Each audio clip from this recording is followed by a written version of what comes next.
Dear students, class 5th, subject science, chapter 7 air. बच्चों आज हम आपको चैप्टर 7 एयर की वीडियो पार्ट 2 को एक्सप्लेन कराएंगे। जो टॉपिक्स हमारे रह गए थे उनको एक्सप्लेन कराएंगे। तो सब बच्चे बहुत ध्यान से देखेंगे और अपनी बुक को पेज नंबर 75 पर ओपन करेंगे। ओके बच्चों, तो चलिए बच्चों, आज हम बात करते हैं प्रॉपर्टीज ऑफ एयर की कि जो एयर है उसकी क्या क्या प्रॉपर्टीज हैं। सबसे पहले बात करते हैं एयर ऑक्यूपाइज स्पेस। इसका मतलब होता है कि जो एयर होती है उस वो स्थान को घेरती है, यानी कि वो स्थान को घेरती है, उसमें खाली स्पेस होता है। और इस चीज को प्रूव करने के लिए एक एक्सपेरिमेंट किया गया है। ठीक है बच्चों, चलिए। Fill a bucket with about 2 1/3 of water, invert a drinking glass and push it into the water, trapping air inside the glass। भाई एक इन्होंने बकेट ली है और उसके 2/3 उसमें पानी भर लेते हैं। फिर एक ग्लास लेते हैं जिससे हम पानी को पीते हैं और उस ग्लास को उस बाल्टी में हम उसके अंदर डुबाते हैं। It will not go. अब क्या देखते हैं कि वो जो ग्लास होता है वो उसके अंदर नहीं जा पाता। Now slightly tip the glass to allow a bubbles of air to escape the float of the surface of the water. और जैसे ही जब हम उसमें पुश करते हैं तो धीरे धीरे जो ग्लास के जो किनारे होते हैं उनसे एयर बबल्स आने शुरू हो जाते हैं उसकी सरफेस से। The air as it move out of the glass, यानी कि जो ग्लास के अंदर जो एयर होती है वो धीरे धीरे क्या करने लगती है, मूव करने लगती है। और it is replaced by the water, make it air bubbles. और जैसे ही जब उस ग्लास के अंदर पानी जाता है तो जो एयर है वो बबल्स बनकर बाहर आनी शुरू हो जाती है। And the glass goes in, provide air takes up space, यानी कि इसका मतलब होता है कि जो एयर होती है वो स्पेस को घेरे रखती है। ठीक है, तो ये आपको एक एक्सपेरिमेंट दिखाया था कि जो बताती है कि जो एयर है वो स्थान को घेरती है। आप डायग्राम में भी देख रहे हैं, एक बकेट दी हुई है, उसमें एक ग्लास को वो डुबा रहे हैं और जैसे ही उन्होंने उस ग्लास को डुबाया है तो साइड से एयर बबल्स आने शुरू हो गए। आगे हम बात करते हैं एयर एग्जर्ट प्रेशर की। जो एयर होती है उसमें वायु दाब भी होता है। अब कैसे होता है इसके बारे में बात करते हैं। Air pressure is the force exerted on you by the weight of air molecules. भाई जो वायु दाब होता है वो वायु मोलिक्यूल्स के लगाए गए वजन के बल से ज्यादा होता है। ठीक है, आगे टू प्रूव दिस, और इस चीज को साबित करने के लिए कि जो एयर में प्रेशर होता है उस चीज को साबित करने के लिए, उसे प्रूव करने के लिए एक एक्सपेरिमेंट किया गया है। Fill a glass with water. भाई एक ग्लास लिया हुआ है जैसा कि आप डायग्राम में भी देख रहे हैं, वो पानी का भरा हुआ है। Let the water run over so that the lip of the glass is wet. और उस पानी को उस ग्लास के किनारों तक उसे भर लेते हैं। Place a 4 to 6 inch card, और फिर हम 4 to 6 इंच का एक कार्ड लेते हैं और उस कार्ड को उस पानी के ग्लास के किनारों पर उसके टॉप पर रख देते हैं। ठीक है, press the card down securely with your hand, और अपने हाथों से उस कार्ड को हम प्रेस करते हैं नीचे की ओर। Hold the card in place with one hand and turn over the glass, और एक साइड से हम उस कार्ड को पकड़ लेते हैं और दूसरे साइड से हम ग्लास को उल्टा करने की कोशिश करते हैं। Carefully let go of the card, और हम ध्यान से उस जो हमने अपना हाथ कार्ड पर लगाया हुआ था उस कार्ड से हम अपने हाथ को हटा लेते हैं। The card will stay in place. तब हम क्या देखते हैं कि वो जो कार्ड है वो ग्लास पर स्टेबल हो चुका है, यानी कि वो नीचे नहीं गिरेगा। And the water will stay in the glass, और जो ग्लास के अंदर जो पानी है वो उसमें स्टेबल हो चुका है, यानी कि ग्लास का पानी ग्लास में रुक जाता है और कार्ड ग्लास के किनारों पर चिपक जाता है जिससे वो नीचे नहीं गिरता। तो इसका मतलब होता है this is because the force of air pressure. इसका कारण क्या होता है कि जो एयर प्रेशर होता है, जो वायु दाब होता है, उन पर जो बल लगाया जाता है वो जो कार्ड होता है, कार्ड की द्वारा लगाए गए गुरुत्वाकर्षण बल से ज़्यादा होता है, इसलिए वो कार्ड नीचे नहीं गिर पाता। दस air pressure hold the card in place, और वो एयर प्रेशर जो होता है वो उस कार्ड को उस पर उस जगह जोड़े रखता है, उसे पकड़े रखता है। आगे हम बात करते हैं एयर हैज़ वेट, कि जो एयर होती है उसमें वेट होता है। टू प्रूव दिस, भाई अब इस चीज को भी साबित करने के लिए हम एक एक्सपेरिमेंट करते हैं। Blow up two balloons so they are the same size, tie a steering to each balloons, tie each of the balloons to each end of a stick tight enough so the steering does not slip, tie a steering loosely around the center part of the stick, prinks one of the balloons with a needle.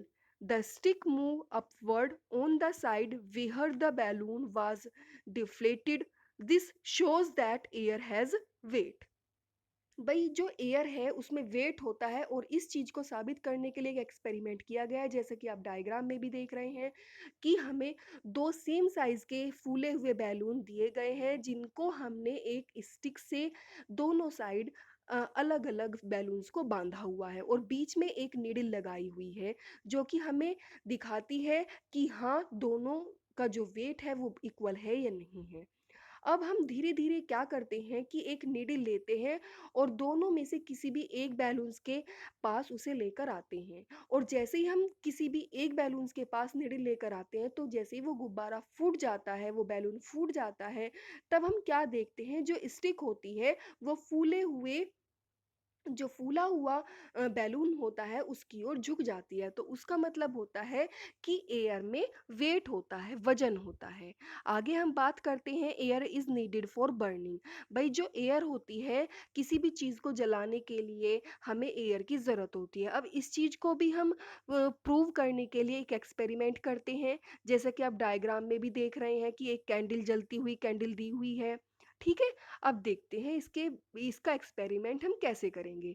Take a candle and a place it in a wide container. भाई एक बड़े से container में हमने क्या लिया है, एक जलती हुई कैंडल ली है। Light it and she is burning, यानी कि वो जली हुई है। सिमेंटनियसली takes another candle in a similar wide container, और ठीक उसी की तरीके से एक कैंडल और ली हुई है हमने दूसरे कंटेनर में।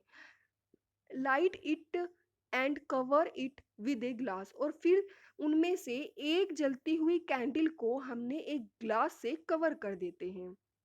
The flame of the candle covered with glass will go out after some time, और जिस फ्लेम को हमने कवर किया हुआ है उस कैंडल को हम देखते हैं कुछ समय बाद वो क्या हो जाती है, बुझ जाती है।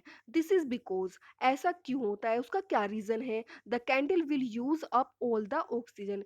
भाई ऐसा इसलिए होता है कि जैसे ही जब हमने उसे ग्लास से उसे कवर कर दिया है तो उस कैंडल को ऑक्सीजन नहीं मिल पाती। ठीक है, जब ऑक्सीजन नहीं मिल पाएगी तो वो बुझ जाती है, और जैसे ही हम उसको हटाते हैं और फिर से अगर हम उसे जलाते हैं तो वो क्या होता है, वो जल जाती है। यानी कि किसी भी चीज़ को जलाने के लिए हमें ऑक्सीजन की ज़रूरत होती है। आगे हम बात करते हैं air pressure in daily life. भाई एयर प्रेशर जो है हमारी जो रोज़ की जो लाइफ है उसमें किस तरीके से हमारी हेल्प करते हैं उनके बारे में बात करते हैं। The air envelope which surrounds the surface of the earth presses the earth's surface and creates a pressure on it। भाई जो हमारे जो अर्थ सरफेस है उसके चारों ओर एयर का एक एनवलप बना हुआ है। ठीक है, क्या बना हुआ है, एक एनवलप बना हुआ है। जो अर्थ सरफेस है वो उसे एक प्रेशर से, यानी कि जो हमारी अर्थ सरफेस है उस पर एक प्रेशर क्रिएट होता है, और उस प्रेशर को क्या कहा जाता है, एटमॉस्फेरिक प्रेशर कहा जाता है, जो कि हमारे लिए बहुत ज़्यादा यूजफुल होता है।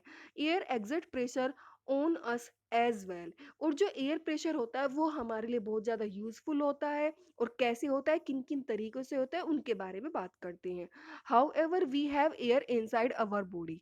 विच balance out of the pressure outside. भाई जो हमारी बॉडी होती है, हमारी बॉडी के अंदर भी एयर प्रेजेंट होती है, और हमारी बॉडी के अंदर भी एयर प्रेजेंट होगी, और हमारी बॉडी से जो बाहर है वहाँ भी एयर प्रेजेंट होती है, इसलिए वो बैलेंस बनाकर रखती है, ताकि हम इसीलिए हम क्रश यानी कि कुचले नहीं जाते। ठीक है, अगर दोनों में से अगर एक भी बैलेंस हो जाती है, अगर यहाँ पे एयर प्रेशर ना होती, तो हम ये मतलब इस तरीके की हमारी बॉडी नहीं हो पाती।